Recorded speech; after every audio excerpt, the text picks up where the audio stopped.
करने की अनुमति कार्यक्रम को विधिवत रूप से शुरू करने की अनुमति आदरणीय प्राचार्य महोदय से लेना चाहूंगी।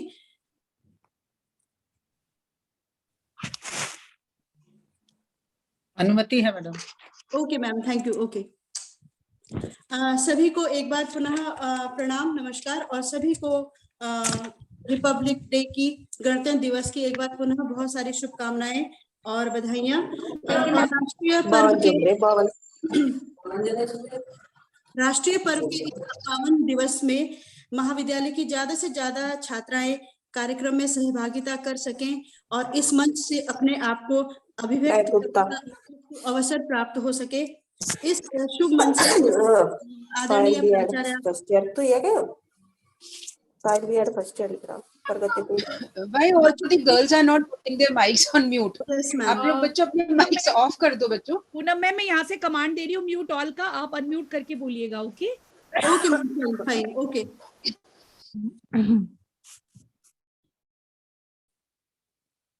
ओके, तो एक बार पुनः सभी को गणतंत्र दिवस की हार्दिक शुभकामनाएं। राष्ट्रीय पर्व के इस अवसर पर हमारी ज्यादा से ज्यादा छात्राएं हमारे साथ जुड़ सकें और इस कार्यक्रम के माध्यम से, इस मंच के माध्यम से अपने आप को अभिव्यक्त करने का उनको सुअवसर प्राप्त हो सके। इसी शुभ मंशा के साथ आदरणीय प्राचार्य महोदय ने आज के इस ऑनलाइन कार्यक्रम के संचालन पर विशेष बल दिया है। और जैसे कि समस्त को विदित है कि प्रातः 10 बजे हम सभी भौतिक रूप से झंडारोहण का कार्यक्रम संपादित कर चुके हैं और इसी संस्थागत परंपरा की रीत में आदरणीय शिक्षा निदेशक उच्च शिक्षा विभाग उत्तर प्रदेश प्रयागराज की ओर से आए संदेश के वाचन की अनुमति प्राचार्य महोदय से चाहूंगी। Ma'am, shall I start? Good morning ma'am. Good morning बच्चों। भारत वर्ष के 73वें गणतंत्र के राष्ट्रीय पर्व पर मैं आप सबका अभिनंदन एवं स्वागत करता हूं। इस पुनीत अवसर पर मैं उच्च शिक्षा के समस्त प्राचार्यों, शिक्षकों, शिक्षाविदों, छात्र छात्राओं, अधिकारियों, कर्मचारियों एवं सुधी अभिभावकों को गणतंत्र दिवस की हार्दिक बधाई देता हूं। 26 जनवरी 1950 को हमारा देश संप्रभुता संपन्न गणराज्य घोषित हुआ और देश में लोकतांत्रिक संविधान को अंगीकार किया गया। दीर्घकालीन परंपरा परतंत्रता के पश्चात जिन अमर शहीदों और महापुरुषों के त्याग, बलिदान एवं संघर्ष के कारण यह स्वर्णिम अवसर हमें प्राप्त हुआ, उनकी अनमोल स्मृतियां तथा गौरव गाथाएं हमारी जनतांत्रिक व्यवस्था की बहुमूल्य धरोहर हैं। हमारे देश की स्वाधीनता के लिए अपने प्राणों की आहुति देने वाले वीर सपूतों को मैं अपनी श्रद्धांजलि अर्पित करते हुए स्वतंत्रता सेनानियों तथा महापुरुषों के प्रति कृतज्ञता ज्ञापित करता हूं तथा राष्ट्रीय अस्मिता के प्रतीक राष्ट्रीय ध्वज को नमन करता हूं। राष्ट्रीय चेतना के ध्वजवाहक राष्ट्र के नागरिक ही होते हैं। नागरिकों की प्रगति एवं समृद्धि में ही राष्ट्र की प्रगति और समृद्धि निहित होती है। देश के बहुआयामी विकास का मूल मंत्र शिक्षा है। शिक्षा मानव जीवन को आलोकित कर व्यक्ति को प्रगति पथ पर अग्रसर करती है। उच्च शिक्षा नागरिकों को सही दिशा बोध प्रदान करने के साथ ही राष्ट्र के चतुर्दिक विकास हेतु समर्पित जनशक्ति का सृजन करने वाली तथा रोजगार परक भी होती है। नवीन भूमंडलीय परिस्थितियों एवं प्रतिस्पर्धाओं के अनुरूप उच्च शिक्षा की व्यवस्था करना हमारा दायित्व है। नई शिक्षा नीति 2020 इन उद्देश्यों की पूर्ति में मील का पत्थर सिद्ध होगी, जिससे न केवल शैक्षणिक गतिविधियों को बढ़ावा मिलेगा बल्कि दूरस्थ ग्रामीण एवं पिछड़े क्षेत्रों में विभिन्न सरकारी योजनाओं का प्रचार प्रसार भी होगा, जिससे जन जागरूकता के साथ साथ इनके क्रियान्वयन में आसानी होगी एवं राष्ट्रीय शिक्षा नीति के क्रियान्वयन को सुचारू रूप से संपन्न किया जा सकेगा। उच्च शिक्षा को सर्वसुलभ बनाने हेतु प्रदेश में सहारनपुर, आजमगढ़ तथा अलीगढ़ में 3 नए राज्य विश्वविद्यालयों की स्थापना की जा चुकी है। महायोगी गुरु श्री गोरक्षनाथ के लोकोपयोगी मंतव्यों एवं उपदेशों को एकत्रित कर योगानुकूल सिद्धांतों एवं प्रयोगों को जीवनोपयोगी कार्य तथा व्यवहार में परिवर्तित करने के लिए दीनदयाल उपाध्याय गोरखपुर विश्वविद्यालय गोरखपुर में महायोगी गुरु गोरक्षनाथ शोध पीठ की स्थापना की गई है। इस हेतु शिक्षक एवं शिक्षणेतर संवर्ग के कुल 28 पदों का सृजन किया गया है। पंडित दीनदयाल उपाध्याय के व्यक्तित्व, कृतित्व एवं चिंतन पर शोध कार्य हेतु प्रदेश के 15 राज्य विश्वविद्यालयों में पंडित दीनदयाल उपाध्याय शोध पीठ की स्थापना की गई है। इसके अतिरिक्त शोध कार्यों को बढ़ावा देने के उद्देश्य से लखनऊ विश्वविद्यालय, लखनऊ में भाऊराव देवरस शोध पीठ तथा अभिनव गुप्त इंस्टीट्यूट ऑफ शैव फिलॉसफी एवं एस्थेटिक की स्थापना की गई है।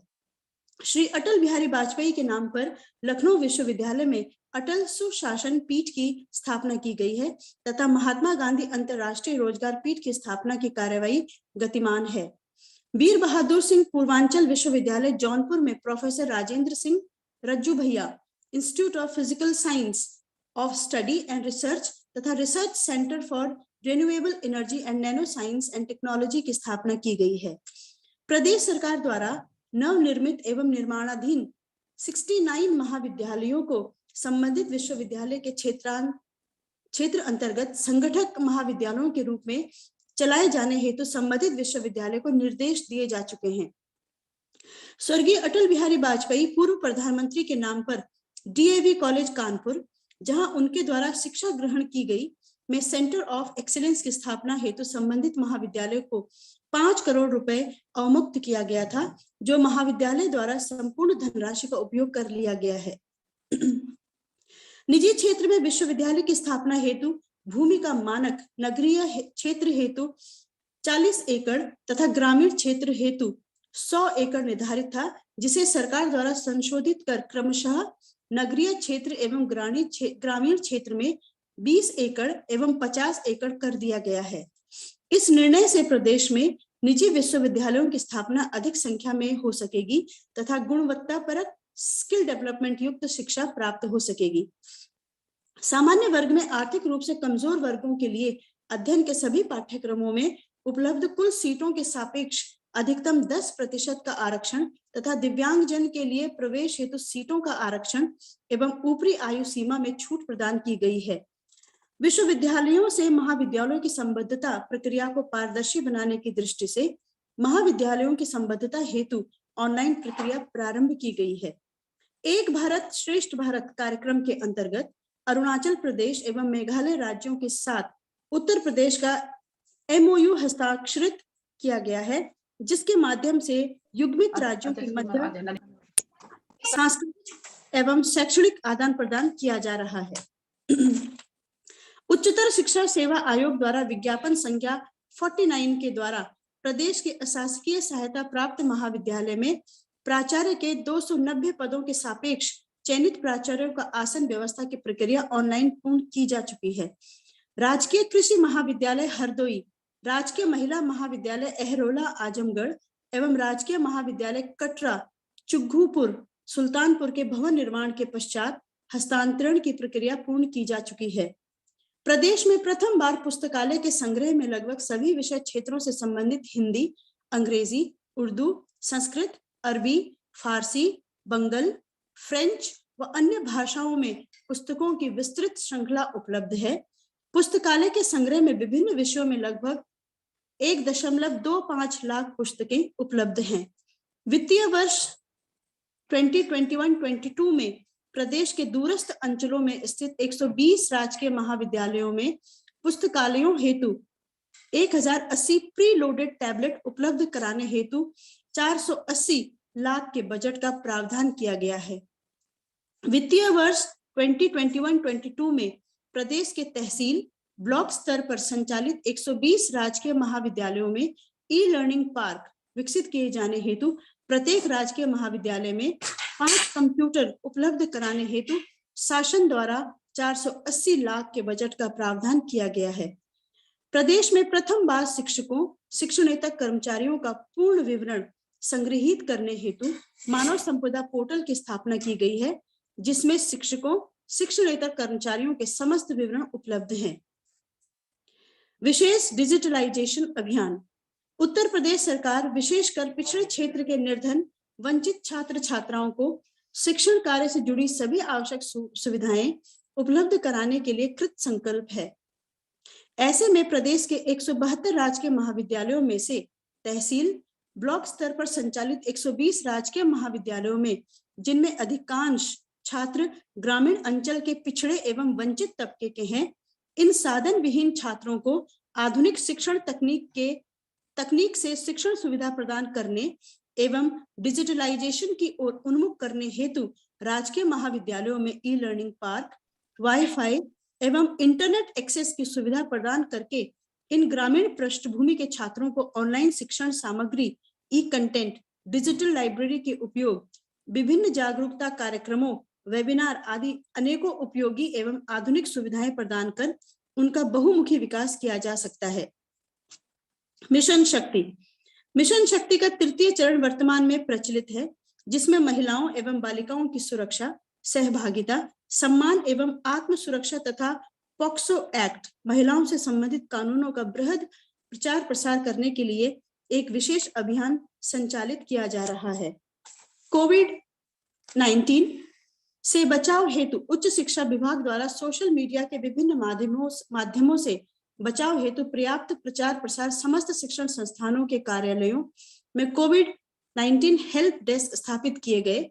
छात्र छात्राओं, अभिभावकों, शिक्षकों एवं कर्मचारियों को आरोग्य सेतु ऐप एवं आयुष कवच ऐप डाउनलोड कर अपडेट करते रहने के लिए प्रेरित किया गया एवं कोविड-19 के टीकाकरण में प्रतिभा करने हेतु प्रचार प्रसार किया जा रहा है। समय और परिस्थिति के अनुरूप शिक्षा व्यवस्था के क्रियान्वयन की सबसे महत्वपूर्ण कड़ी शिक्षक है। वर्तमान परिवेश में नई पीढ़ी को नई दृष्टि और नई दिशा प्रदान करना शिक्षकों का ही दायित्व है।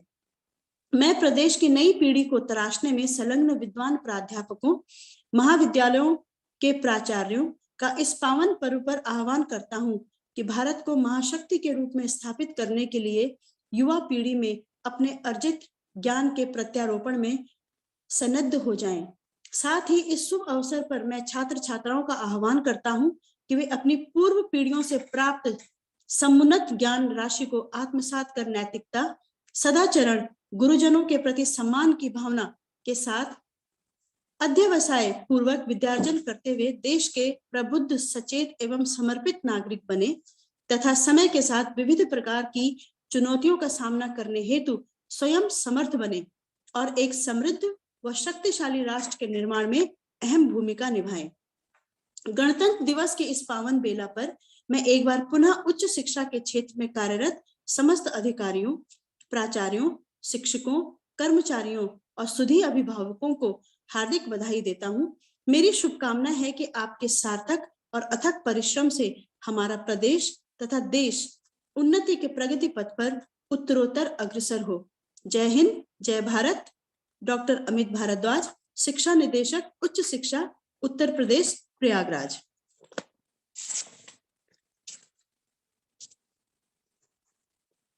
हमारे बीच कार्यक्रम को आगे बढ़ाने की परंपरा में हमारे बीच हमारी प्रिय साथी डॉक्टर राधा रानी जी उपस्थित हैं। एक देशभक्ति गीत वंदे मातरम के गायन हेतु मैं सादर आमंत्रित कर रही हूँ डॉक्टर राधा रानी जी को। Doctor Radha Rani ma'am. नमस्कार सभी को। आज इस पावन दिवस पर, गणतंत्र दिवस पर सभी को हार्दिक शुभकामनाएं।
सदा वरदा मातरम,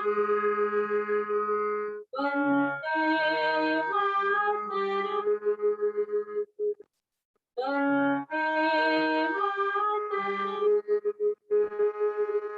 मातरम।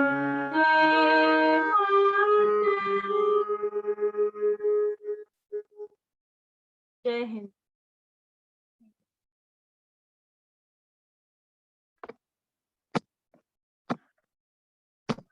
मैम अपना माइक। Okay, sorry. वंदे मातरम की अलख, thank you very much doctor Radha Rani ma'am. और वंदे मातरम की अलख यूं ही चिरकाल तक यूं ही जलती रहे, चलती रहे, ऐसी हम सभी की शुभ आकांक्षा है। और इस प्रकार से राष्ट्रीय पर्व को मनाने की उपादेयता इस बात में भी है कि हमारी जो पीढ़ी है, हमारे सामने जो हमारी नई पीढ़ी है, हमारा जो युवा वर्ग है, इनको हर हाल में विदित होना चाहिए कि स्वतंत्रता और गणतंत्र बनने में किन किन चीजों को होम करना पड़ता है, तभी वे इस स्वतंत्रता के अर्थ को महसूस कर पाएंगे। और कार्यक्रम को आगे बढ़ाते हुए अब व्याख्यान हेतु निमंत्रण दे रही हूँ महाविद्यालय की वरिष्ठतम प्राध्यापक आदरणीय डॉक्टर भारती दीक्षित मैम को। Doctor Bharti ma'am. हाँ, धन्यवाद पूनम। हाँ जी मैम। सर्वप्रथम आज के इस पवित्र अवसर पर मैं 73वें गणतंत्र दिवस के पवित्र अवसर पर पूरे राष्ट्र को, पूरे महाविद्यालय परिवार को मैं अपनी शुभकामनाएं देती हूँ और उन शत शत बलिदानियों को श्रद्धांजलि देती हूँ जिनके अथक प्रयासों से हमें यह दिन देखने को भगवान ने यह अवसर प्रदान किया है। महाविद्यालय के आदरणीय प्राचार्य डॉक्टर अंजू सिंह मैम, मेरे महाविद्यालय के सभी विद्वान साथीगण और इस आभासीय मंच से जुड़े हुए मेरे सभी प्यारे छात्राएं, निश्चित रूप में गणतंत्र दिवस, भारत जो है 26 जनवरी 1950 से भारत गणतंत्र हुआ। किसी भी राष्ट्र के स्वतंत्र होने के लिए यह आवश्यक है कि स्वतंत्रता तो सभी देश प्राप्त कर लेते हैं, लेकिन वह स्वतंत्रता तभी अक्षुण्ण रह सकती है जब हम किसी ऐसे संविधान के बंधन में बंधे जो हमें इस बात के अवसर प्रदान करे कि हमारे राष्ट्र के समक्ष जितनी भी प्रकार की जो चुनौतियां हैं आंतरिक और बाह्य रूप से, उसका सामर्थ्य हमें केवल हमारा संविधान ही प्रदान करता है। संविधान किसी भी देश के लिए एक सॉफ्टवेयर की भांति है, स्वतंत्रता तो एक हार्डवेयर की भांति है, और सॉफ्टवेयर जितना मजबूत होगा देश भी उतना ही मजबूत होगा। तो निश्चित रूप में मेरे विचार में हमारा संविधान हमें अपने देश को सबसे अधिक सबल इस मायने में बनाता है कि हम 73 वर्ष, जो हमारा ये 73वां वर्ष गणतंत्र का है, हम पूरी तरह से अपने संविधान के बंधन में बंधते हुए, उसको सभी नियमों का अनुसरण करते हुए हम अपने सभी कार्य रीतियों का संपादन कर रहे हैं। 73वां गणतंत्र दिवस इस मायने में और अधिक महत्वपूर्ण हो जाता है कि हम वर्तमान समय में 75वें जो स्वतंत्रता दिवस है उसके अमृत महोत्सव को मना रहे हैं, और उस अमृत महोत्सव के दौरान हम उन भूले बिसरे हजारों क्रांतिकारियों को याद कर रहे हैं अमृत महोत्सव के बहाने, कि जिन्होंने आजादी में बहुत बड़ा योगदान प्रदान किया। और सबसे बड़ी 73वां गणतंत्र दिवस इस मायने में भी महत्वपूर्ण है कि हम आजाद हिंद फौज के जो नेता थे नेताजी सुभाष चंद्र बोस, उनकी 125वीं वर्षगांठ मना रहे हैं। और यह हमारे लिए अत्यंत सौभाग्य का अवसर है कि वर्तमान समय में 23 जनवरी से अब आगे जो गणतंत्र दिवस का समारोह जो पहले 24 जनवरी से प्रारंभ होता था, अब वह 23 जनवरी से नेताजी सुभाष चंद्र बोस के जन्म दिवस से प्रारंभ होगा। और अभी एक होलोग्राम प्रतिमा वहां पर स्थापित की गई है। यह भी हमारे लिए अत्यंत सौभाग्य का विषय है, क्योंकि नेताजी के कार्यों को जो महत्व प्रदान किया जाना चाहिए था, वह महत्व हमने उनको एक तरीके से नहीं प्रदान किया। निश्चित रूप में कोई भी देश, जैसे वर्तमान समय में हम सब देख रहे हैं कि हम इस आभासीय मंच से गणतंत्र दिवस समारोह को मना रहे हैं, तो ये एक ऐसी महामारी, एक ऐसा वायरस जिसने हमारे सभी प्रकार के कार्यों को एक तरीके से बंधन में कर दिया है कि हमें आभासीय मंच से इस प्रकार के कार्यक्रम को मनाने के लिए मजबूर होना पड़ रहा है। तो निश्चित रूप में जो यह एक बहुत बड़ी चुनौती थी महामारी की, यह हमारा लोकतंत्र, हमारा संविधान ही हमें इस प्रकार की ताकत उत्पन्न कराता है कि हमारे वैज्ञानिकों ने, जो दुनिया के उन गिने चुने देशों में हमारा देश शामिल है जिसने कोरोना के लिए वैक्सीन बनाई, और निश्चित रूप में 165 करोड़ के लगभग आबादी को हमने वैक्सीन प्रदान कर दी है, और यह दुनिया का सबसे बड़ा वैक्सीन ड्राइव है। और इसे हमें कहते हुए बहुत अधिक गर्व की अनुभूति होनी चाहिए कि हमारे वैज्ञानिकों के प्रयास से इस प्रकार की जो स्थिति है वह हमने अपने देश को उपलब्ध करवाई। नहीं तो अगर हम दुनिया के अन्य देशों को देखते हैं तो हम यह पाते हैं कि साउथ अफ्रीका, जहां से ओमिक्रॉन नाम का ये नया वायरस उत्पन्न हो रहा है, वह केवल अपनी 8% आबादी को ही अभी वैक्सीनाइज कर पाया है, क्योंकि उन्होंने इस तरीके की किसी वैक्सीन का निर्माण नहीं किया, और इसके अलावा वह एक अत्यंत गरीब देश है। तो हम भी कल्पना कर सकते हैं कि अगर हमारे वैज्ञानिकों ने यह वैक्सीन ना बनाई होती तो हमारे देश की क्या स्थिति हो रही होती। इसके अतिरिक्त जो 73वां हम ये गणतंत्र दिवस मना रहे हैं, यह कई मायनों में अत्यंत महत्वपूर्ण है। अगर हम यह देखें कि आजादी के इतने वर्षों के पश्चात हमने तमाम तरीके के विभिन्न क्षेत्रों में हमने जीरो से स्टार्ट करके और एक उल्लेखनीय स्थान प्राप्त किया है, और वर्तमान समय में कोविड के कारण तमाम तरीके की जो कठिनाइयां हमारे राष्ट्र के समक्ष उत्पन्न हुई, और जैसे इस वर्ष के प्रारंभ में ही हमने देखा कि हमारी जो इकोनॉमी थी वो -7.3% के आसपास नीचे थी, लेकिन वर्तमान समय में हम दुनिया के सबसे तेज गति से विकास करने वाले राष्ट्र हैं। विश्व बैंक, मुद्रा कोष और सभी संगठनों ने हमारे देश को लगभग 10% की ग्रोथ रेट का अनुमान लगाया है। तो इसके अतिरिक्त जो मेक इन इंडिया प्रोग्राम है, आत्मनिर्भर भारत है, और यहाँ तक कि जो स्टार्टअप इंडिया प्रोग्राम है, उसके कारण हमारा देश वर्तमान समय में दुनिया के नक्शे में उन सब चीजों में उल्लेखनीय प्रगति कर रहा है जो किसी भी देश के लिए एक सपना हो सकते हैं। और सबसे बड़ी बात यह रही कि अब तक हम रक्षा के क्षेत्र में एक तरीके से दूसरे देशों पर निर्भर रहते थे, लेकिन हमारी सरकार इस 73वें गणतंत्र दिवस में ऐसे अनेक प्रयास कर रही है जिससे हम रक्षा क्षेत्र में अपने आप को आत्मनिर्भर बना सके। और यह स्थिति सरकार के द्वारा तमाम तरीके के ऐसे प्रयास जो किए जा रहे हैं, जिसमें आप अभी कुछ महीने पहले ही उत्तर प्रदेश में ही ब्रह्मोस मिसाइल बनाने के लिए लखनऊ के पास लगभग 200 एकड़ भूमि में एक प्रोजेक्ट शुरू हुआ है, और ब्रह्मोस मिसाइल दुनिया के तमाम देश जो है उसके अपने यहाँ पर आयात करना चाहते हैं। आप इसी से कल्पना कर सकते हैं कि उत्तर प्रदेश में ही बुंदेलखंड एरिया में डिफेंस कॉरिडोर बनाया जा रहा है, जिससे कि हम सैनिक रूप से पूरी तरह से आत्मनिर्भर हो सके और कभी भी किसी भी विपरीत परिस्थिति में हमें दूसरे देशों पर निर्भर न रहना पड़े। हर क्षेत्र में अगर हम देखें कि इस 73वें गणतंत्र दिवस में जब हम तमाम तरीके की ऐसी चीजों को अपने सामने उल्लेखनीय स्तर पर प्राप्त कर रहे हैं, हम देख रहे हैं कि हर क्षेत्र में हमारा विज्ञान, हमारी शिक्षा पद्धति, हमारी तमाम तरीके के क्षेत्रों में हम उल्लेखनीय प्रगति कर रहे हैं। और इसी क्रम में नई शिक्षा नीति जो है प्रारंभ हुई है, जिसके कारण हमारे जो युवा लोग हैं, युवा छात्र हैं, उनको तमाम तरीके से इस प्रकार की शिक्षा नीति प्रदान की जाएगी जिससे वे अपने आप को इनोवेटिव कर सके, अपने आप को नवोन्मेषी बना सके, नवाचार में अपने आप को प्रयुक्त कर सके। और कोई भी देश तभी सरवाइव कर सकता है जबकि उसके पास नवोन्मेष शालिनी प्रतिभा हो, नवाचार कर सके, नई तकनीकों को स्वीकार कर सके, नई तकनीकों का आविष्कार कर सके। ये अलग बात है कि हमारा देश पॉपुलेशन के मामले में बहुत अधिक जनसंख्या है, लेकिन उसको हम एक जनसंख्या लाभांश के रूप में देखते हैं, और हमारी जनसंख्या दिन प्रतिदिन अपने आप को योग्य बना रही है, अपने आप को कुशल बना रही है, टेक्निकली साउंड बना रही है, और दुनिया में हम हर क्षेत्र में आज प्रगति करने के लिए सभी राष्ट्रों से कंधा मिला करके तैयार हैं।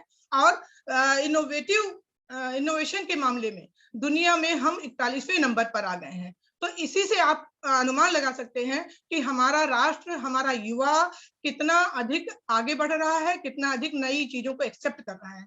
निश्चित रूप में किसी भी राष्ट्र का विकास एक अनवरत प्रक्रिया है, निरंतर रूप से चलने वाली प्रक्रिया है, हम लोगों को हमारी पिछली पीढ़ी ने जो प्रदान किया, उसी के कारण हम आज इस स्थिति में बैठे हुए हैं। हम इस स्थिति को, अच्छी स्थिति को हमने अपने सामने हम देख रहे हैं। तो निश्चित रूप में हमारा कर्तव्य है कि हम अपनी आगे आने वाली पीढ़ी को इस प्रकार की एक तरीके से लक्ष्य दें, इस प्रकार से हम उनको, उनके लिए आधार बनाएं कि हमारी भावी पीढ़ी बहुत अच्छी स्थितियों में रह सके।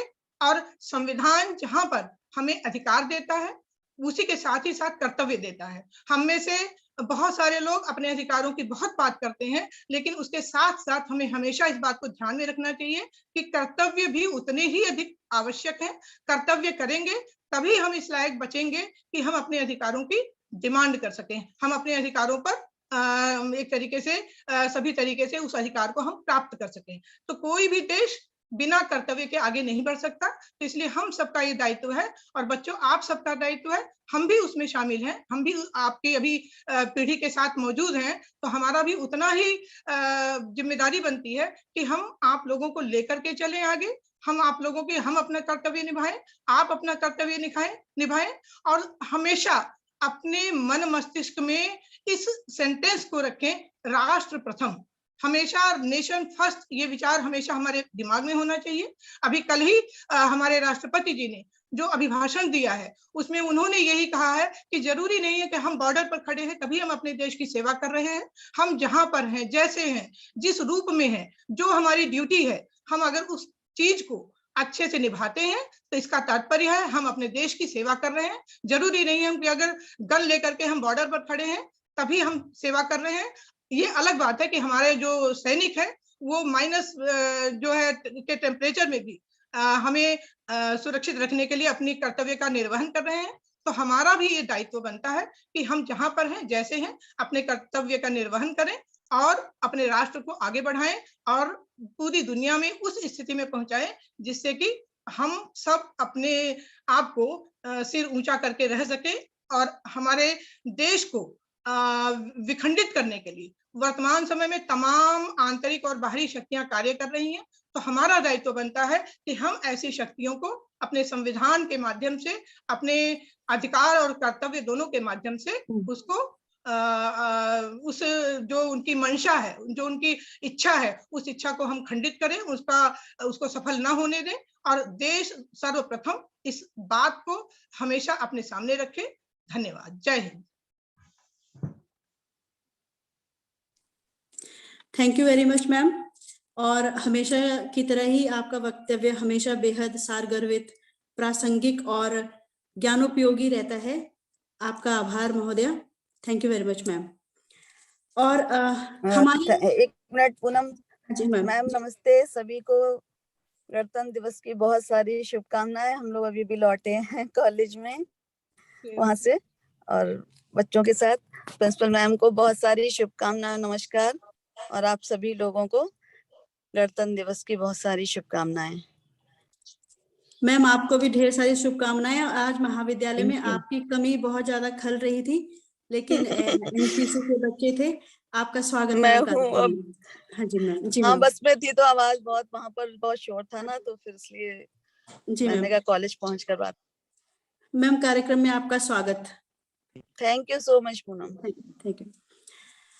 तो हमारे पूर्वजों के जो हमारे स्वतंत्रता सेनानी थे, उनके व्यक्तित्व से हम क्या सीख सकते हैं, कैसे अपने उच्च कोटि के जीवन निर्वहन के लिए अभिप्रेरित हो सकते हैं। ऐसे ही बहुत सारे हमारी किताबों में, टेक्स्ट में, हमारे इतिहास में प्रेरक प्रसंग हैं। ऐसे ही एक प्रेरक प्रसंग को लेकर हमारे बीच उपस्थित है शिक्षा संकाय की छात्रा महक गुप्ता। महक गुप्ता, आप हमारे साथ हैं अभी? Yes ma'am. ओके, मैं आपको सादर आमंत्रित कर रही हूँ। जो आप प्रेरक प्रसंग लेके आए हैं, उन सबको, उस प्रेरक प्रसंग को हमारी सभी छात्राओं के साथ, सारे परिवार के साथ साझा करें।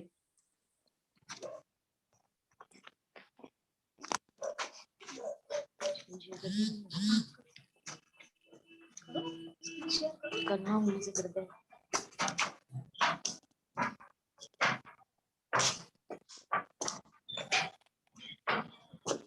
आदरणीय शिक्षकों और मेरे प्रिय मित्रजनों को मेरी तरफ से अभिनंदन।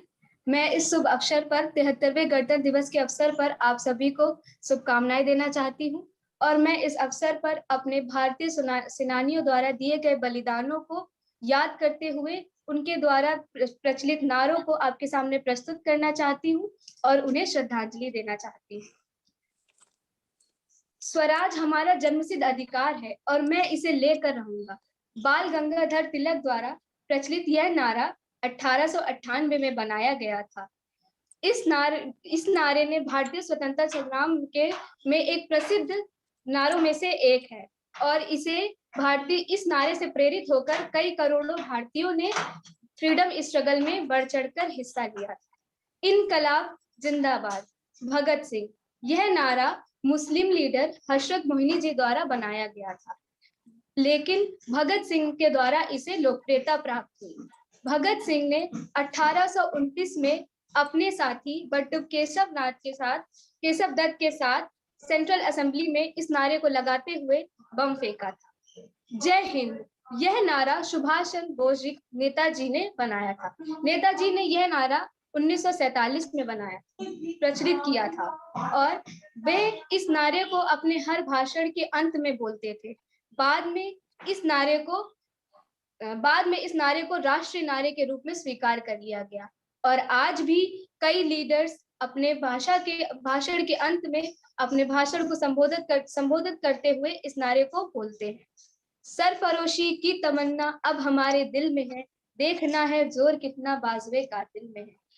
हमारे भारतीय स्वतंत्रता सेनानियों द्वारा दिए गए बलिदानों को आज हम याद करते हैं और मैं एक बार फिर से गणतंत्र दिवस के आप सभी को हार्दिक शुभकामनाएं देना चाहती हूँ। धन्यवाद। बहुत सुंदर अभिव्यक्ति महक, और आप जीवन के प्रगति पथ पर यूं ही चलते रहें, ऐसा हम सभी का आशीर्वाद आपके साथ हमेशा रहेगा। बहुत सुंदर अभिव्यक्ति। Thank you so much ma'am. हमारे बीच बीएड की छात्रा प्रगति पुंडीर है उपस्थित। वो एक कविता हम सबके बीच हमारे बीच उपस्थित प्रस्तुत करना चाहती हैं। सादर आमंत्रण प्रगति पुंडीर को। प्रगति मैम। हाँ जी।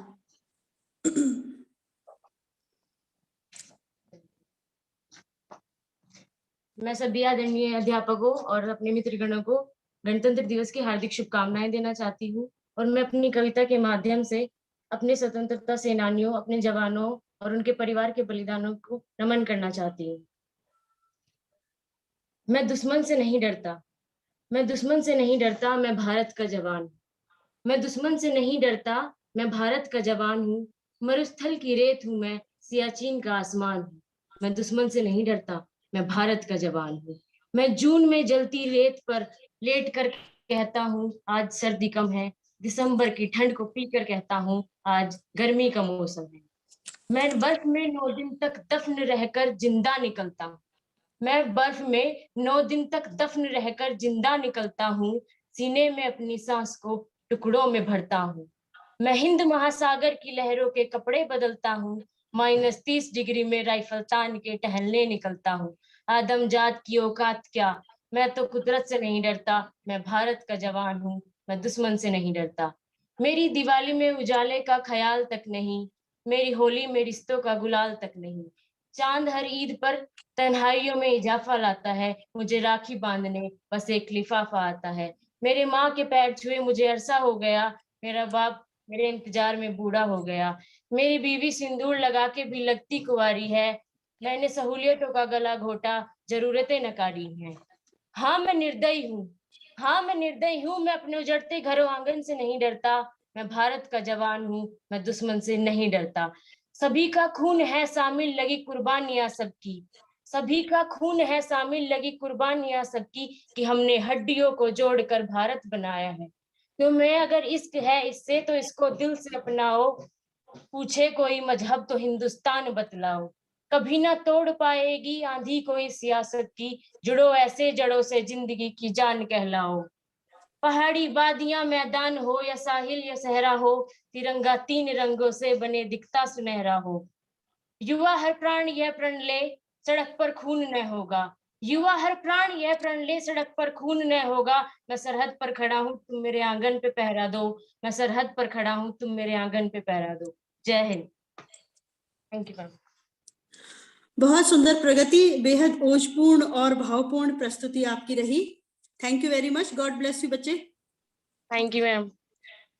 और व्याख्यान की श्रृंखला में अब मैं सादर आमंत्रित कर रही हूँ अपने विषय पर जोरदार अनुशासन और पकड़ के साथ कुशल वक्ता हमारे प्रिय साथी डॉक्टर आरसी सिंह जी को। Sir, doctor RC Singh ji. जी नमस्कार मैडम। नमस्कार सर। धन्यवाद।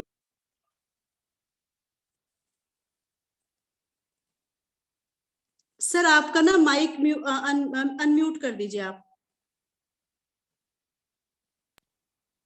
जी अब आवाज आ रही है मैडम? अब आवाज आ रही है, अब सही आ रही है सर। जी जी। आदरणीय प्राचार्य मैम, अन्य समस्त मेरे बुद्धिजीवी साथीगण और प्रिय छात्राओं, आप सभी को इस पावन पर्व गणतंत्र दिवस की हार्दिक शुभकामनाएं। साथियों, जैसा कि हम सब जानते हैं कि आज हम 73वां गणतंत्र दिवस मनाने के लिए इस आभासीय मंच पर एकत्रित हुए हैं। दरअसल हम हर वर्ष स्वतंत्रता दिवस और गणतंत्र दिवस खासतौर से दो राष्ट्रीय पर्व मनाते हैं। इसके अलावा भी और कई सारे पर्व हैं जिनमें 2 अक्टूबर भी और राष्ट्रीय पर्व के रूप में शामिल है, लेकिन इन दो का और भी ज्यादा महत्व है। और ये महत्व हम लोग तब समझ पाएंगे जब हम अपने इतिहास के बारे में थोड़ा सा अवलोकन करें, क्योंकि हम लोग तो इस स्वतंत्र पर्यावरण में, स्वतंत्र माहौल में जन्मे हैं जिसमें हमें उन दिक्कतों का, उन बाधाओं का, उन संघर्षों का एहसास ही नहीं है जिनकी वजह से हम आज इस खुले वातावरण में सांस ले पा रहे हैं। जिन हजारों लाखों शहीदों की शहादत के बाद, लंबे संघर्ष के बाद हमें ये गणतंत्र प्राप्त हुआ है, उन सबको श्रद्धांजलि देते हुए उनकी याद में हम उनके बारे में ये जरूर चर्चा कर ले कि उनके द्वारा किए गए संघर्ष के बाद जो हमें यह गणतंत्र प्राप्त हुआ है उसकी हम रक्षा करने में कितने कामयाब हो पाए हैं, कितने नहीं हो पाए हैं। पहली बात। दूसरी बात तो यह है कि गणतंत्र जो है वास्तव में अपने आप में एक ऐसा शब्द है जो भारत के एक लंबे इतिहास, जिसमें हम राजतंत्रात्मक व्यवस्थाओं में रहते आए, उससे एकदम अलग हटकर है। और आजादी के बाद हमने इस टर्म को अपने संविधान में अपनाया, अपने संविधान को गणतंत्रात्मक संविधान बनाया। ये दुनिया के समक्ष भारत का एक बहुत बड़ा उदाहरण है। हम सब लोग ये भी जानते होंगे कि दुनिया में अगर हम गणतंत्र या लोकतंत्र की बात करते हैं तो लोकतंत्र की जननी के रूप में ब्रिटेन को जाना जाता है, लेकिन हमें यह भी पता होना चाहिए कि ब्रिटेन गणतंत्रात्मक देश नहीं है। वहां आज भी वंशानुगत शासन के रूप में राजा या रानी का पद प्रतीक के रूप में विद्यमान है। लेकिन हमने उसी अंग्रेजी शासन से मुक्ति पाकर उस परंपरा को हमने नहीं अपनाया और हमने अपने संविधान को गणतंत्रात्मक बनाया, जिसमें हमारे देश में सर्वोच्च पद पर बैठा हुआ व्यक्ति भी, सर्वोच्च पद पर बैठा हुआ पदाधिकारी भी हमारी जनता के द्वारा निर्वाचित होता है। हमारे देश में उस वंशानुगत शासन के नामो निशान को बिल्कुल मिटा दिया गया या बिल्कुल समाप्त कर दिया गया। इसलिए हम आज न केवल पूरी तरह से लोकतांत्रिक हैं, बल्कि हम पूरी तरह से गणतांत्रिक हैं। लोकतांत्रिक मूल्य उन सारे देशों में पाए जाते हैं जहां जहां लोकतंत्र है, लेकिन गणतंत्रात्मक मूल्य और गणतंत्र शासन की व्यवस्था सारे देशों में नहीं है जहां लोकतंत्र है। सब देशों ने अपने अपने हिसाब से इन चीजों को अपनाया है और हम इस मामले में लकी अपने आप को मानते हैं कि हमारे संविधान निर्माताओं ने इस तरह के संविधान का निर्माण किया।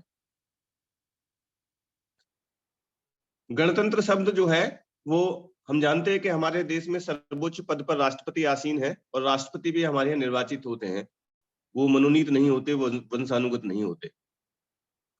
इसलिए आप लोग जानते होंगे कि गणतंत्र दिवस पर हमारे राष्ट्रपति महोदय ही हमारे यहाँ झंडारोहण करते हैं और अपना अभिभाषण देते हैं।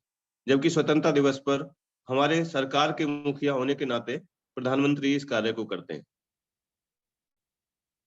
तो इस तरह से हमने जो इस गणतंत्र को अपनाया और इस गणतंत्र की शुरुआत हमारे देश में हुई हमारे संविधान के माध्यम से, इसके लिए वास्तव में हम अपने उन तमाम शहीदों, तमाम स्वतंत्रता सेनानियों जिनके लंबे संघर्ष के बाद हम इस स्थिति को प्राप्त कर पाए, और उसके बाद उन संविधान निर्माताओं जिन्होंने अपनी कड़ी मेहनत के बाद इस तरह के संविधान का निर्माण किया कि हम आज दुनिया में एक ऐसे संविधान के तहत शासित हो रहे हैं जो नागरिकों को सबसे ज्यादा अधिकार, सबसे ज्यादा स्वतंत्रताएं और सबसे ज्यादा आजादी और स्वच्छ वातावरण, स्वतंत्र वातावरण प्रदान कर रहा है। हमें साथ में ये भी देखना है, कई बार हम तो शिक्षक हैं, हमें इतिहास का विश्लेषण भी करना है, उसके आधार पर वर्तमान को भी देखना है, और वर्तमान के आधार पर हमें भविष्य के जो सपने हैं उनको भी संजोना है, उनके लिए भी कल्पना करनी है। हम लोग वास्तव में किसी पर आरोप प्रत्यारोप करने के लिए नहीं होते हैं, हम लोग तो केवल परीक्षण करने के लिए हैं, हम लोग अवलोकन करने के लिए हैं, और उसके आधार पर हम कुछ कहने की स्थिति और कुछ बनाने की स्थिति में होते हैं। तो हम ये जानते हैं कि अगर हम पिछले 7 दशक के इतिहास को देखते हैं कि आजादी के बाद हमने क्या खोया, क्या पाया, तो निश्चित रूप से हमने बहुत कुछ पाया है। अगर हम 1950 से शुरुआत करते हैं तो 1950 से लेके अब तक, जब से हमारा संविधान लागू हुआ, हालांकि हम स्वतंत्र 1947 में हुए, लेकिन संविधान हमारा जो लागू हुआ वो 1950 से हुआ।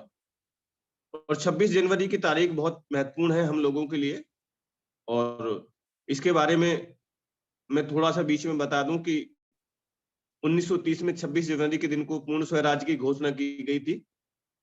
रावी नदी के तट पर तिरंगा फहराया गया था, और इसलिए इस तिथि को यादगार बनाने के लिए हम लोगों ने संविधान को इस तिथि में लागू करने का तय किया था, हमारे संविधान निर्माताओं ने, हमारे नेताओं ने।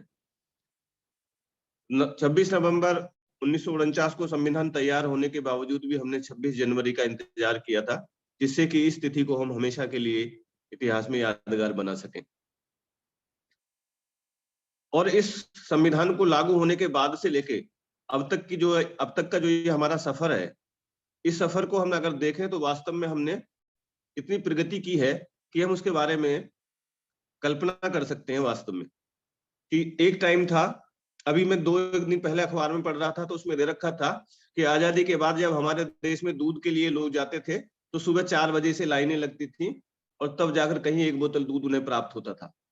आज अगर हम इस विषय को अगर देखें तो 70 वर्ष के बाद आज दुनिया मिल्क प्रोडक्शन और मिल्क प्रोडक्ट्स के निर्यात में पहले स्थान पर है।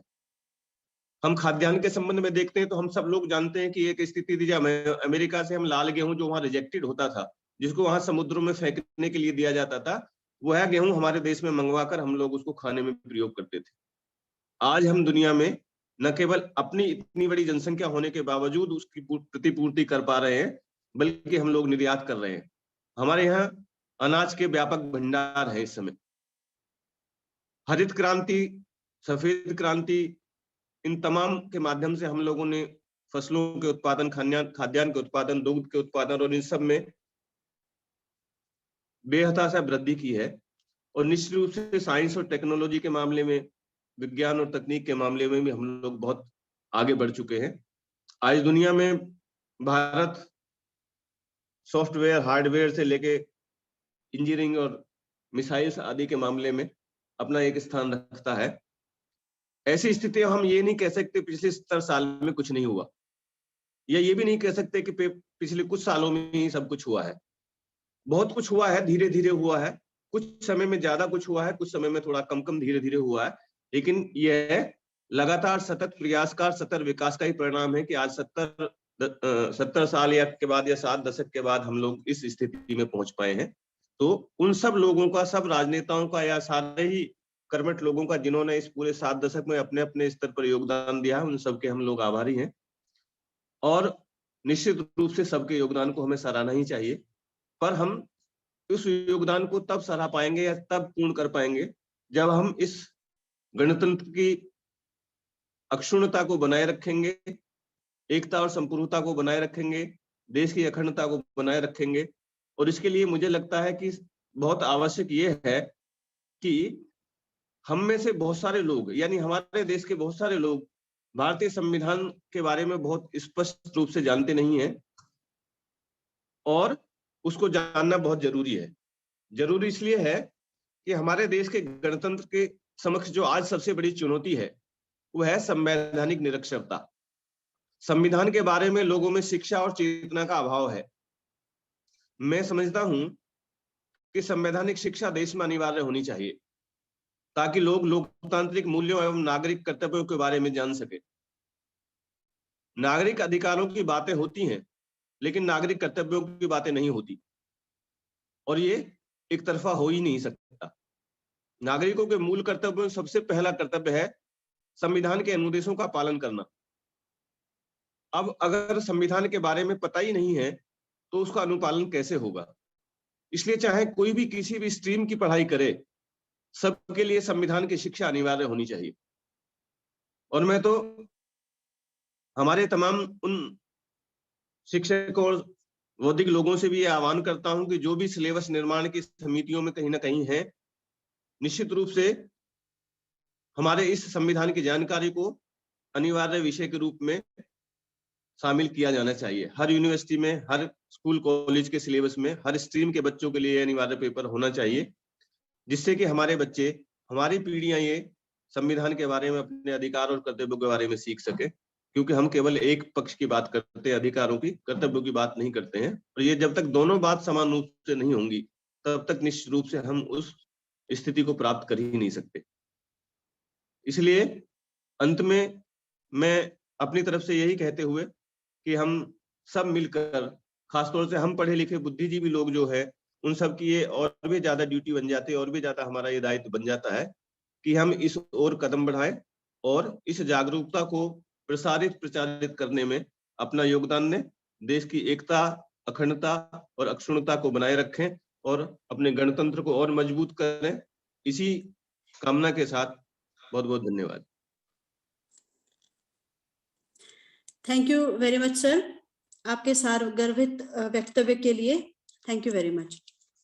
हमारे बीच मेघा शर्मा उपस्थित हैं। ये MA समाजशास्त्र की छात्रा भी हैं और हमारी एक बहुत ही अनुशासित रेंजर भी हैं। मेघा शर्मा हमारे बीच एक कविता का पाठन करना चाहती हैं। मेघा शर्मा, आपको सादर आमंत्रण। मेघा, आप सुन पा रहे हैं? हाँ जी मैम, नमस्कार। हाँ, नमस्कार। प्रमादरणीय प्राचार्य महोदय, समस्त प्राध्यापक एवं प्राध्यापिकाएं एवं मेरी प्यारे बहनों, आप सभी को गणतंत्र दिवस की हार्दिक शुभकामनाएं। मेघा, आप अपना कैमरा भी ऑन कर सकते हो। ओके मैम, आवाज क्लियर आ रही है? एकदम क्लियर आ रही बच्चे। ठीक है मैम। तो हे भारत के राम जगो, मैं तुम्हें जगाने आई हूँ और 100 धर्मों का धर्म एक बलिदान बताने आई हूँ। सुनो, हिमालय कैद हुआ है दुश्मन की जंजीरों में, और आज बता दो कितना पानी है भारत के वीरों में। खड़ी शत्रु की फौज द्वार पर आज तुम्हें ललकार रही, सोए सिंह जगो भारत के, माता तुम्हें पुकार रही। रण की भेरी बज उठी, उठो मोह निद्रा त्यागो, पहला शीश चढ़ाने वाले माँ के वीर पुत्र जागो। आजादी की दुल्हन को जो सबसे पहले चूम गया, स्वयं कफन की गांठ बांधकर सातों भावर घूम गया। उस सुभाष की शान जगे, उस सुभाष की आन जगे, ये भारत देश महान जगे, ये भारत की संतान जगे। क्या कहते हो मेरे भारत से चीनी टकराएंगे? क्या कहते हो मेरे भारत से चीनी टकराएंगे? अरे चीनी को तो हम पानी में घोल घोल पी जाएंगे। वह बर्बर था, वह अशुद्ध था, हमने उसको शुद्ध किया। वह बर्बर था, वह अशुद्ध था, हमने उसको शुद्ध किया। हमने उनको बुद्ध दिया, उसने हमको युद्ध दिया। आज बंधा है कफन शीश पर, जिसको आना है आ जाओ। चाहो माओ चीनी मीनी, जिसमें दम है टकराओ। बनता है रण का केसरिया बाना, ओ कश्मीर हड़पने वाले कान खोल सुनते जाना। रण के खेतों में जब छाएगा अमर मृत्यु का सन्नाटा, लाशों की जब रोटी होंगी और बारूदों का आटा। सनसन करते वीर चलेंगे जो बामी सिफन वाला, फिर चाहे रावलपिंडी वाले हो या हो पैकिंग वाला। जो हमसे टकराएगा वो चूर चूर हो जाएगा, इस मिट्टी को छूने वाला मिट्टी में मिल जाएगा। मैं घर घर में इंकलाब की आग जलाने आई हूँ, हे भारत के राम जगो मैं तुम्हें जगाने आई हूँ, हे भारत के राम जगो मैं तुम्हें जगाने आई। जय हिंद, जय भारत। वेरी गुड मेहा, बहुत ही ज्यादा ऊर्जा से लबरेज एकदम प्रस्तुति रही आपकी। थैंक यू बच्चे, God bless you. Thank you.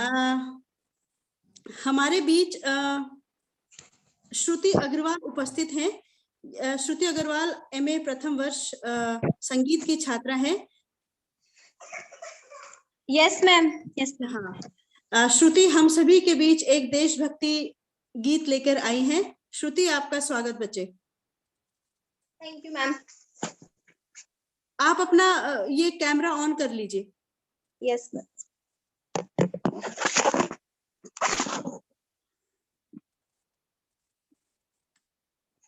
नमस्कार, मैं श्रुति अग्रवाल MA फर्स्ट ईयर की छात्रा आप सभी के समक्ष एक देशभक्ति गीत प्रस्तुत करने जा रही हूँ।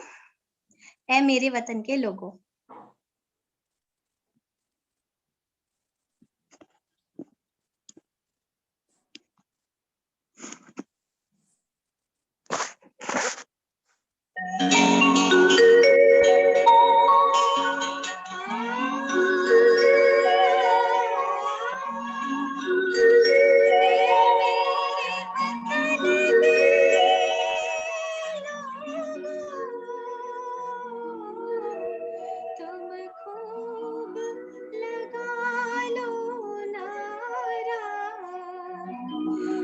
शुभ दिन है हम सबका, लहरा लो तिरंगा प्यारा, पर मत भूलो सीमा पर वीरों ने है प्राण गवाए, कुछ याद उन्हें भी कर लो, कुछ याद उन्हें भी कर लो, जो लौट के घर ना आए, जो लौट के घर ना आए। ऐ मेरे वतन के लोगों, जरा आँख में भर लो पानी, जो शहीद हुए हैं उनकी जरा याद करो कुर्बानी। ऐ मेरे वतन के लोगों, जरा आँख में भर लो पानी, जो शहीद हुए हैं उनकी जरा याद करो कुर्बानी।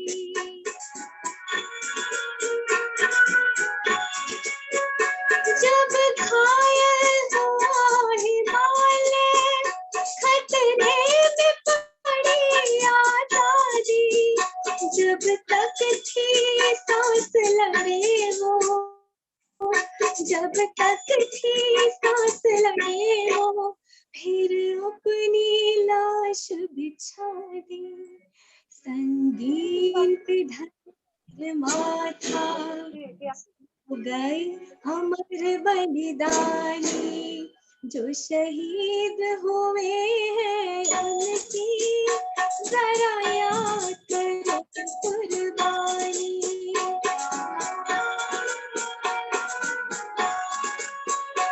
जब देश में थी दिवाली, वो खेल रहे थे होली, जब हम बैठे थे घरों में, जब हम बैठे थे घरों में, वो झेल रहे थे गोली, थे धन्य जवान वो अपने, थी धन्य वो उनकी जवानी, जो शहीद हुए हैं उनकी जरा याद करो कुर्बानी।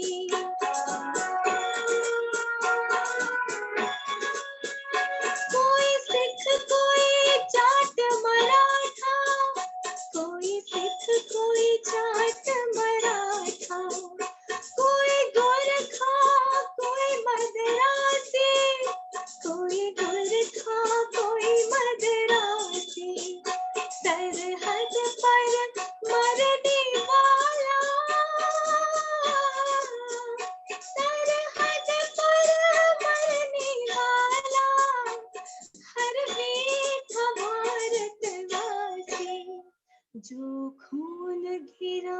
पर्वत पर वो खून था हिंदुस्तानी जो शहीद हुए उनकी जरा याद करो कुर्बानी।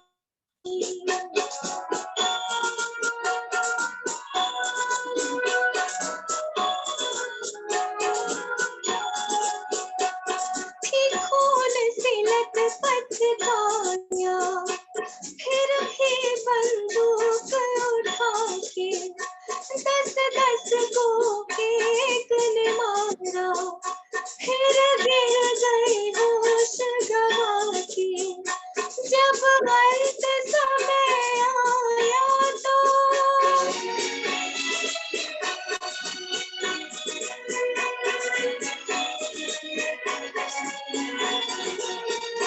जब अंत समय आया तो कह गए कि अब मरते हैं।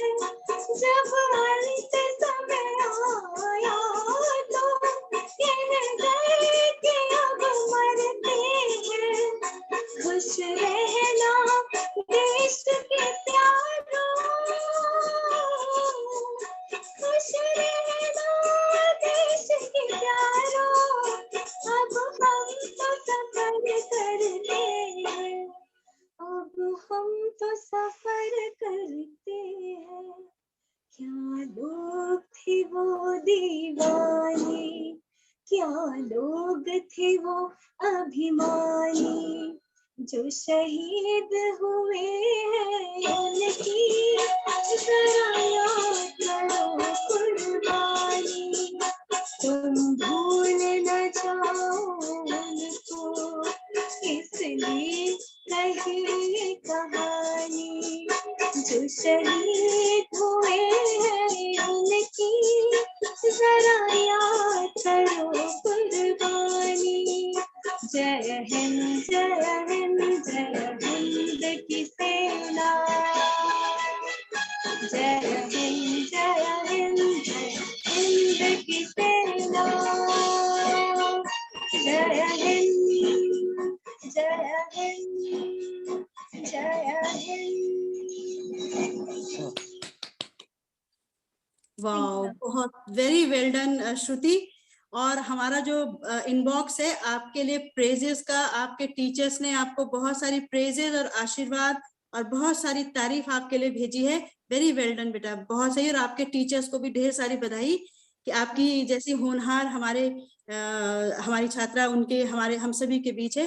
Very well done. Thank you ma'am. Ma'am कुछ बोलना चाह रहे हैं?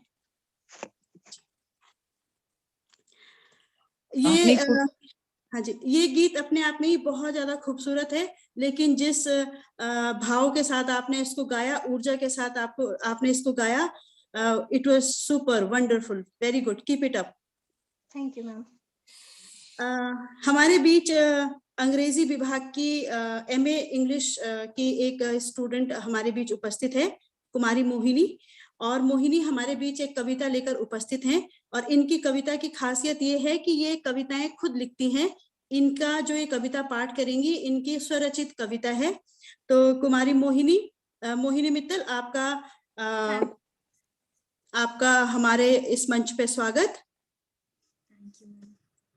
कुमारी मोहिनी। Yes ma'am. मैं मोहिनी मित्तल, MA तृतीय सेमेस्टर अंग्रेजी विभाग की छात्रा हूँ। 73वें गणतंत्र दिवस की आप सभी को हार्दिक बधाई एवं शुभकामनाएं। इस अवसर पर मैं एक स्वरचित समसामयिक कविता प्रस्तुत करने जा रही हूँ। मेरी कविता का शीर्षक है सकारात्मकता। राष्ट्र हमारा अति सलोना सा, रंग बिरंगे फूलों से बना गुलदस्ता सा है, जाति धर्म और विचारों में विविधताएं, देश हमारा हिंदुस्तान है कहलाए। एक बीमारी ने देश में मचाया हाहाकार है, देशवासियों के दिलों पर किया आघात है। हमें है उम्मीद, पूरा हमें विश्वास है, ये हमसे नहीं हम इससे जीत ही जाएंगे। शिक्षकों को हृदय से करते हम वंदन है, सीमा पर खड़े सभी जवानों को हमारा नमन है। जान बचा रहे चिकित्सकों का आभार है, एक दूसरे का साथ हमारा सबसे बड़ा हथियार है। भारतीय होने पर हमें गुमान है, गर्व है, यहाँ हर घर हर दिल में लहराता तिरंगा है। ना कोई द्वेष है, ना ही कोई भेदभाव है, हम हिंदुस्तानियों को तो बस इंसानियत से प्यार है। हमारे तिरंगे की तो अलग ही शान है, दिलो दिमाग और रोम रोम में बसा ये हमारी जान है। वक्त चाहे जैसा भी आन पड़े, क्रांति सकारात्मकता की बुझने ना पाएगी। हम वतन पर फिदा थे, है और रहेंगे। जान जाए पर शान इसकी जाने ना देंगे, जान जाए पर शान इसकी जाने ना देंगे। जय हिंद, जय भारत, वंदे मातरम। Thank you. बहुत सुंदर मोहिनी, आपका जो Thank you. प्रयास था, आपने कोशिश की कविता करने की, ये अपने आप में बहुत अनूठा है। इसको और तराशने की कोशिश करो और आपको आपके भविष्य के लिए ढेर सारी शुभकामनाएं। Very good, well done. हमारे बीच बीए प्रथम वर्ष की किरण उपस्थित हैं। किरण प्रथम वर्ष की छात्रा हैं और एनएसएस की एक कैडेट भी हैं। ये हमारे बीच हम सभी के लिए एक देशभक्ति गीत लेकर उपस्थित हुई हैं। कुमारी किरण, आपका हार्दिक स्वागत।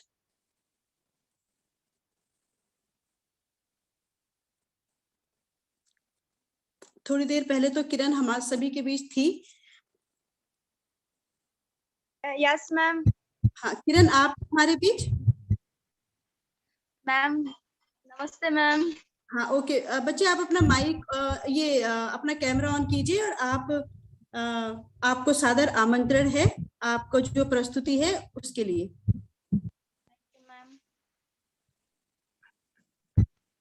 यहाँ उपस्थित सभी टीचरों को नमस्ते, हमारे प्रिंसिपल मैम, सभी टीचर्स मेरी। मैं एक सॉन्ग गा रही हूँ जो अभी श्रुति दीदी ने गाया है मेरे वतन के लोगों। उसका एक छोटा सा दोहा मैंने तैयार किया है, वो दोहा और फिर मैं इसके साथ वाला सॉन्ग गाऊंगी, कर्मा सॉन्ग।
छोटा सा दोहा मैम मैंने तैयार किया था। अब इसके बाद मैं एक सॉन्ग गा रही हूँ, ऐ मेरे वतन के लोगों।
हेलो,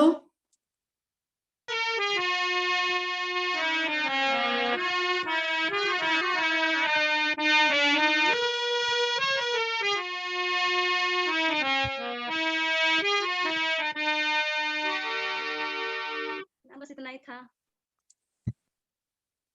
बहुत सुंदर किरण, और बहुत अच्छा प्रयास आपका। और सबसे अच्छी बात कि आपने खुद अपने वाद्य यंत्र को, ये जो हारमोनियम है, इसको बजाया। ये बहुत ओरिजिनल, बहुत अच्छा प्रयास था। वो थोड़ा ऑनलाइन में थोड़ा सा टेक्निकल चीजों के कारण वो थोड़ा आवाज में ऊपर नीचे हो गया, अदरवाइज मैंने तो आपको कॉलेज में देखा हुआ है गाते हुए। बहुत सुंदर आपका प्रयास था, very good, thank you, God bless you, बहुत सुंदर। कार्यक्रम को आगे बढ़ाते हुए, कार्यक्रम अब अपने बस अंत में हम पहुंचने ही वाले हैं। हमारे बीच प्रगति शर्मा उपस्थित है, संगीत विभाग की। Yes ma'am. हाँ, प्रगति भी ये हमारे जो स्टूडेंट्स के प्रोग्राम्स की श्रृंखला है, इसमें आखिरी प्रस्तुति होगी। और प्रगति शर्मा MA संगीत की छात्रा हैं। ये भी हमारे बीच एक देशभक्ति का गाना गीत लेके आई हैं। प्रगति बेटा, आपका हार्दिक स्वागत। प्रगति, यस मैम। ओके,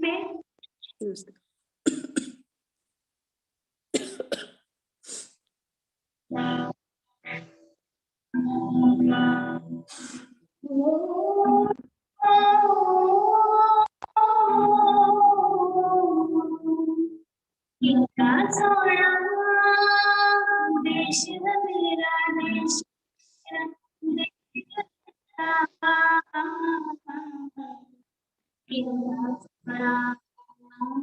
देश देश।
Hello, yes ma'am.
बहुत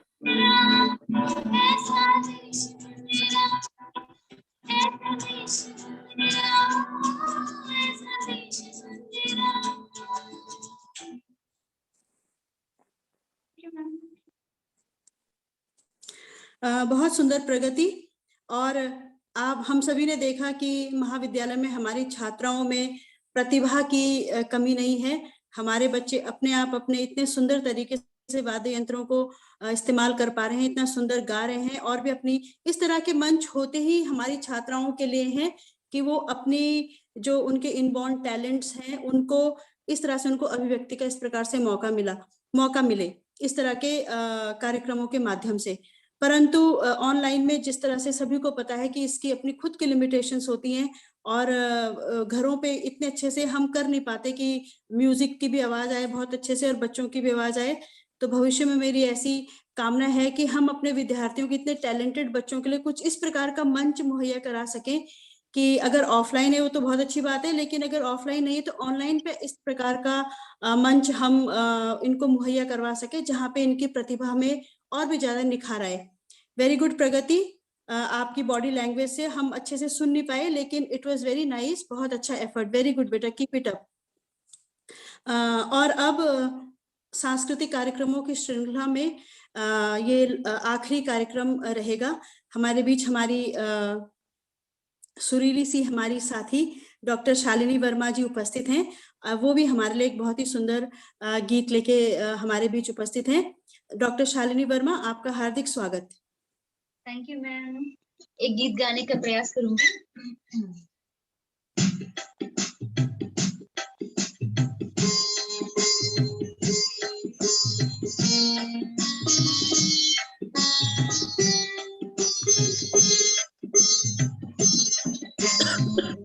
ऐसा भरो रंग ऐसा भरो रंग ऐसा भरो रंग ऐसा भरो न रंग नफरत का हो न रंग मजहब का हो रंग ऐसा भरो रंग ऐसा भरो किसी चीटों में बस प्यार ही प्यार हो रंग ऐसा भरो रंग ऐसा भरो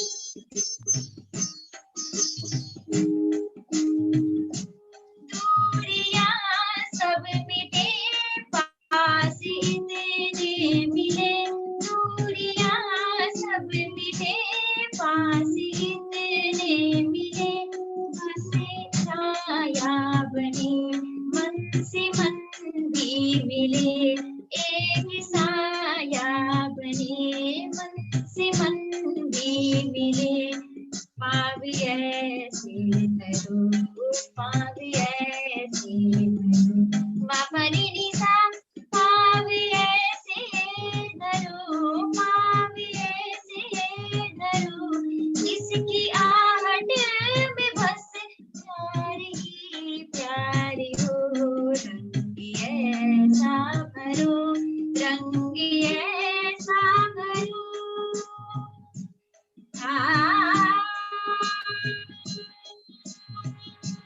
सबकी आँखों में हो सबकी सांसों में हो सबकी आँखों में हो सबकी सांसों में हो बस एक ही गगन एक ही बस लगन बस एक ही गगन एक ही बस लगन डोरी ऐसी रहो डोरी ऐसी रहो मापनी निशा डोरी ऐसी रहो डोरी ऐसी रहो जिसकी गांठों में बस प्यार ही प्यार हो रंग ऐसा भरो रंग ऐसा भरो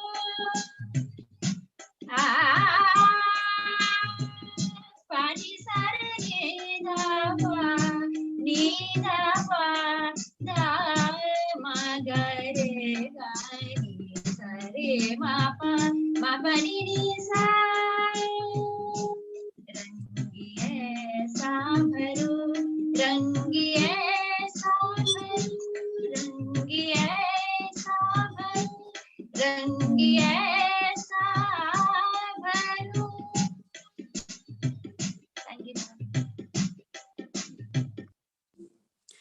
thank you very much ma'am, हमेशा की तरह बहुत ही कर्णप्रिय आपकी प्रस्तुति, थैंक यू वेरी मच।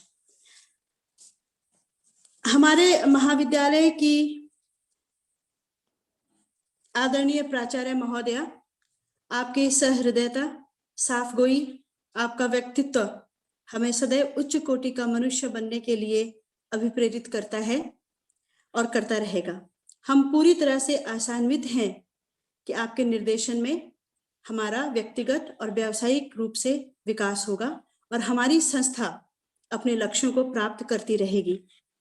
महोदया, आज के इस पावन पर्व के अवसर पर आपके अध्यक्षीय उद्बोधन हेतु आपको आपके वक्तव्य हेतु सादर आमंत्रित कर रही हूँ।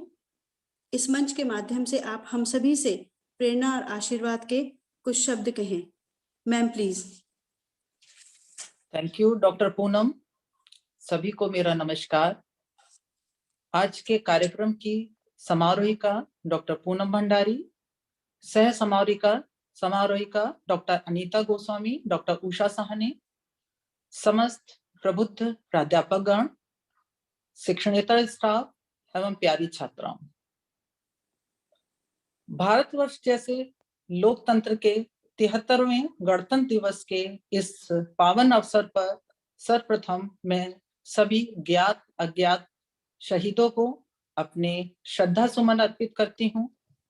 देश की आन बान और शान के प्रतीक राष्ट्रीय ध्वज को नमन करते हुए आप सभी को गणतंत्र दिवस की हार्दिक शुभकामनाएं देती हूँ। बच्चों, आज का दिवस स्वावलंबन का, सशक्तिकरण का और सही मायनों में स्वतंत्रता का दिवस है। हालांकि स्वतंत्रता हमें 1947 में प्राप्त हो चुकी थी, हम एक स्वतंत्र राष्ट्र बन चुके थे, परंतु व्यक्तिगत, सामाजिक और मानसिक स्वतंत्रता सही मायनों में हमें हमारा संविधान देता है। आज ही के दिन लगभग 73 वर्ष पूर्व भारतवर्ष ने अपने स्वयं के संविधान को अपनाया था, जिसको हमारे संविधान निर्माताओं ने विश्व के लगभग हर महान राष्ट्र के संविधान का अध्ययन करके बड़े अनुसंधानों के बाद मनोयोग से निर्मित किया था। आज हमारे देश का प्रत्येक नागरिक इसी संविधान के बल पर स्वयं को वैश्विक पटल पर मजबूती से अपनी खुद की पहचान के साथ अग्रणी पंक्ति में खड़ा पाता है, क्योंकि संविधान हमारे लिए उस हथियार की तरह है जिसके बल पर हम सदैव अपने अधिकारों और हितों की रक्षा कर सकते हैं। बच्चों, संविधान जहां एक ओर हमारे अधिकारों की रक्षा करता है, वहीं दूसरी ओर हमारे कर्तव्यों की ओर भी इंगित करता है। यह आत्म अवलोकन, आत्मचिंतन का विषय है कि क्या जो हमारे संविधान में हमारे लिए व्यवस्थाएं की हैं, सुविधाएं दी हैं, परिपाटी निर्धारित की है कि जिस पर चलकर हम आत्मसम्मान से जीवन यापन कर सके, क्या हम उन महान भावों की आकांक्षाओं, उम्मीदों पर अपने आप को साबित कर पाए हैं जिन्होंने हमारी स्वतंत्रता के लिए कीमतें चुकाई हैं। अगर कर पाए हैं तो हम सभी बधाई के पात्र हैं, और अगर नहीं तो हमें इस पर आत्मचिंतन करना चाहिए। आज का विषय एक राष्ट्र के रूप में अपनी उपलब्धियों पर गर्व करने का भी दिवस है। हमने स्वतंत्रता प्राप्ति के बाद 3 युद्ध देखे, अनेकों राष्ट्रीय आपदाएं झेली, लेकिन हमें गर्व है हमने हर समस्या का एकजुट होकर मुकाबला किया, और यही कारण है कि हमारा देश निरंतर प्रगति की ओर बढ़ता रहा। सात सपेरों का देश कहकर जिस गणतंत्र का मजाक उड़ाने की कोशिश विदेशी करते थे, आज वही देश विश्व को ब्रह्मोस मिसाइल के नित नए वर्जन दिखा रहा है। आज कई विकसित देश अपने सैटेलाइट हमारे देश से लॉन्च करवाते हैं। आज का भारत आईटी सेक्टर में लीडिंग देशों में से एक है। हमारा युवा वर्ग आज नित नए स्टार्टअप शुरू कर रहा है और कई लीडिंग कंपनियां, मल्टीनेशनल कंपनीज के सीईओ भारतीय हैं। इतने परिवर्तनों के बाद भी बच्चों अभी बहुत कुछ करना बाकी है। इतने विशाल देश में चुनौतियों की कोई कमी नहीं। जनसंख्या इसमें एक बड़ी समस्या है। आज विश्व स्तर पर क्वालिटी में कंपटीशन करते हुए इतनी बड़ी जनसंख्या के लिए साधन जुटाना आसान नहीं है। इसके लिए हमें बहुत अनुशासित रहना होगा, संसाधनों का दुरुपयोग रोकना होगा, हर तरह की वेस्टेज रोकनी होगी, जैसे कि वाटर की, इलेक्ट्रिसिटी की, पेट्रोलियम की, पेपर की, ताकि देश को इन संसाधनों में कम खर्च करना पड़े। लालटेन के युग से आज के युग तक आने में 73 गणतंत्र दिवस निकल गए। बच्चों, अपने आप से वादा करो कि 100वें गणतंत्र दिवस तक आप देश को ऐसे संभालेंगे कि यही परिवर्तन 2 गुना और 3 गुना लगे और बच्चों वो वक्त आपका होगा। अभी छात्राओं द्वारा और हमारे शिक्षकों द्वारा जो भावपूर्ण प्रस्तुतियां दी गई हैं, महक गुप्ता, प्रगति, मेघा शर्मा, श्रुति अग्रवाल, किरण के द्वारा बहुत ही सुंदर प्रस्तुतियां, इसके लिए हमारी छात्राएं और हमारे शिक्षक निश्चित रूप में बधाई के पात्र हैं। आज के हालातों में मैं अपनी छात्राओं से एक अपील और करना चाहूंगी कि कोविड-19 के लिए समय समय पर जो सरकारी गाइडलाइंस आती हैं उनका पूरी तरह से पालन करें, क्योंकि इस समय इन्फेक्शन रेट 20% से भी ऊपर निकल गया है। तो सभी छात्राएं जिन्होंने अभी वैक्सीन नहीं लगाई है, दोनों डोज जरूर लगवा लें। एक बार पुनः मैं आप सभी को गणतंत्र दिवस की बधाई देती हूं और आप सभी का आह्वान करती हूं कि अपनी ताकत को पहचानिए, अपने अधिकारों के साथ साथ अपने कर्तव्यों का भी निर्वहन कीजिए, निडर और साहसी बनिए और आगामी चुनावों में इस बात की सुनिश्चितता कीजिए कि हर हाल में जीत लोकतंत्र की होगी। आज महाविद्यालय में विशेष तौर पे मैं बधाई दूंगी मोनिका मैडम, डॉक्टर मोनिका चौधरी और उनकी पूरी टीम को कि उन्होंने जो साज सज्जा, उनका जो प्रयास महाविद्यालय में आज 73वें गणतंत्र दिवस समारोह के लिए किया गया है, निश्चित रूप से वो बहुत बहुत बधाई के पात्र हैं।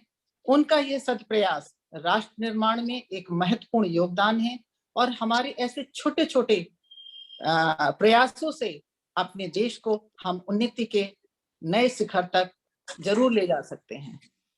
सभी लोगों ने बहुत अच्छी कोशिश करी है। मेरी एक छोटी सी ये ख्वाहिश थी कि आज हम पूनम मैडम से मैंने कहा था कि हम अपनी छात्राओं को किसी तरह से जरूर जोड़ सकें।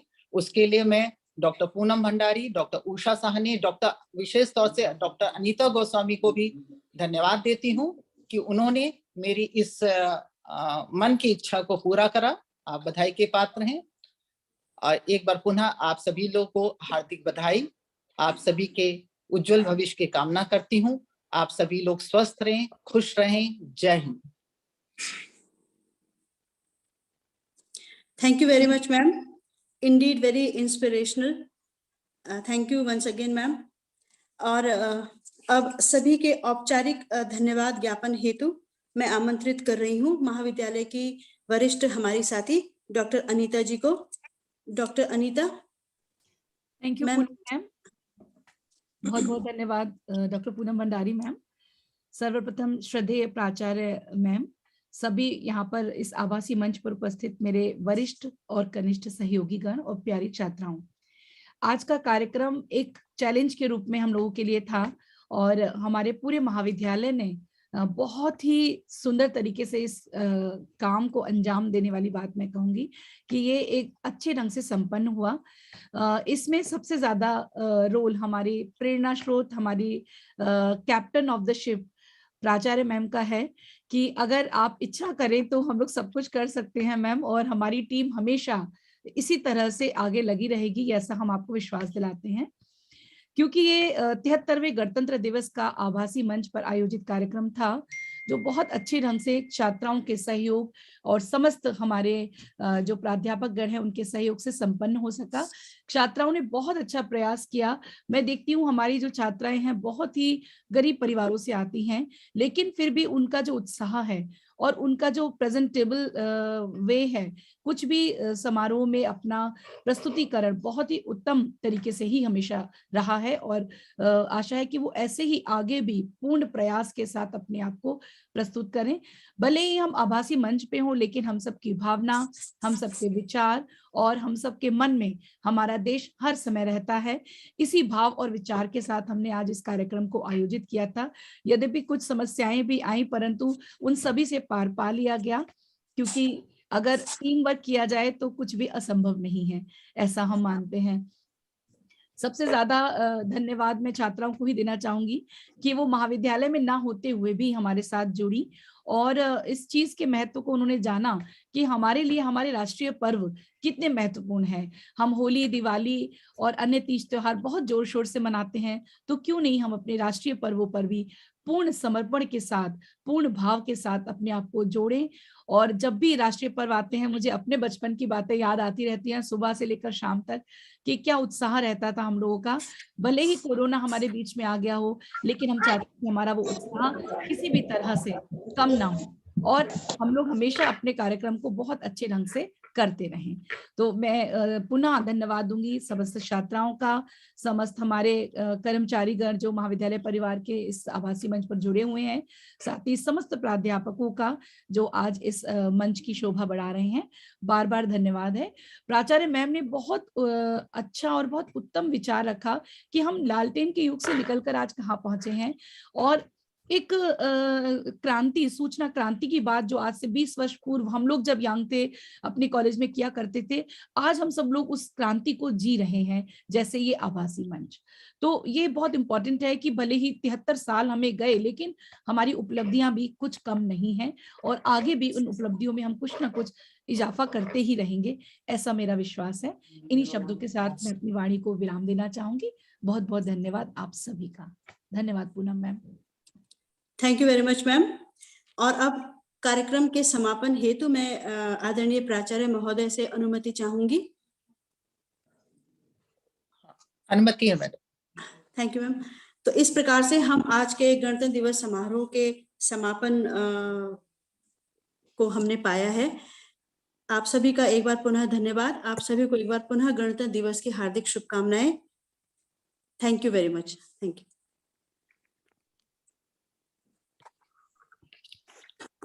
नमस्कार मैडम। नमस्कार।